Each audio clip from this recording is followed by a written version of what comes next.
President Trump reset U.S. relations with Israel this week. Another important Mideast ally, Saudi Arabia, is also looking for a reset and a chance to rebrand itself. I spoke with a businessman and author helping lead that effort, Ali Shihabi. My first question was how the kingdom can overcome persistent allegations that Saudi officials have funded radical Islamic terror groups. Well, first of all, that has never been proven. In the 15 years since 9/11, there hasn't been one piece of evidence to show that any high-ranking official of any substance has had any relationship with terrorist financing. And then getting to 9/11, because everybody talks about the fact that 15 of the 19 were Saudis. You know, Al-Qaeda used that on purpose. They brought 15 Saudis to populate that terrorist cell because they wanted to puncture the US-Saudi alliance. So Saudi intelligence has a very close working relationship with the FBI and with the CIA. And I think that's one of the reasons that gave the Trump administration the comfort, for example, not to include Saudi Arabia among the list of countries where it has concerns. I think that issue has been so aggressively handled and addressed by Saudi Arabia that any accusations that Saudi Arabia is funding terrorism or supporting terrorism are malicious. How do you view President Trump in terms of the relationship you're trying to develop with the U.S. and the relationship Saudi Arabia will have with America? When President Trump took office, funnily enough, the day of the inauguration, we felt that the Persian Gulf and Arabian Peninsula area became safer. The problem we had with the Obama administration was that we felt that the Obama administration was very naive in its dealings with Iran, and that Iranian expansionism and troublemaking in the Middle East with Hezbollah in Lebanon, in Syria, in Iraq, and particularly in Yemen was not taken as seriously as it should have been taken by the Obama administration. The Obama administration tended to give the Iranians the benefit of the doubt at every opportunity because they were so obsessed with concluding the nuclear deal. What we like about the sort of the grown-ups that have come into the Trump administration is that they've been on the ground in the Middle East.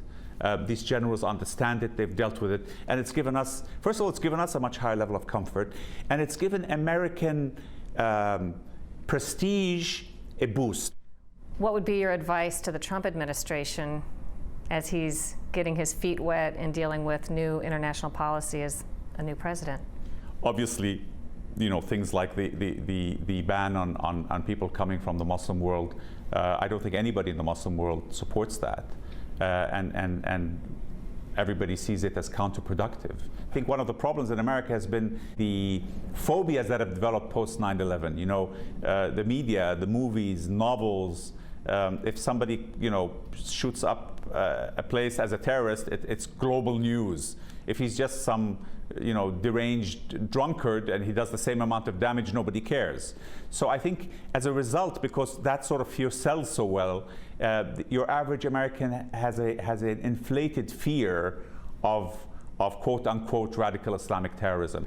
And in defense of the Americans who are fearful, I would say the idea of a drunkard shooting up a bunch of people, which happens, is a little different than the thought that there's an entire subculture that has stated as its mission to annihilate your culture. I think that's inflated. I don't think, I mean, the people who have to fear the jihadists most are a country like Saudi Arabia. The jihadists really are not interested in destroying, they have no chance of destroying America's culture. What they want to do is they want to take over the Muslim world. They want to take over Saudi Arabia, they want to take over the holy places, they want to take over the oil. That's what they want. They're not going to turn Americans against them. That's a myth. They're not that stupid. I mean, they are stupid sometimes, but not that stupid. Would you say Saudi Arabia has a brand problem? It does have a brand problem. First of all, Saudi Arabia is a very successful developing country. It's had a 100-year track record of stability and of delivering value to its citizens. That is forgotten. Everybody focuses on the fact that women can't drive, on the fact that it's very religiously conservative, on the fact that it has a capital punishment system where people get their heads chopped off. Saudi Arabia has been a force for stability, has been a great ally of America since the 1940s. It has supported America also economically.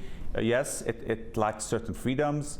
Its women can't drive, it lacks religious freedom, it lacks things from a Western perspective that people are very uncomfortable with. In many cases, understandably so. But it's a more nuanced picture, and I think we need to present that nuance. The president's stalled travel ban doesn't include Saudi Arabia. Mr. Trump says later this week he'll sign a new executive order suspending travel to the U.S. by foreign nationals from 7 other nations.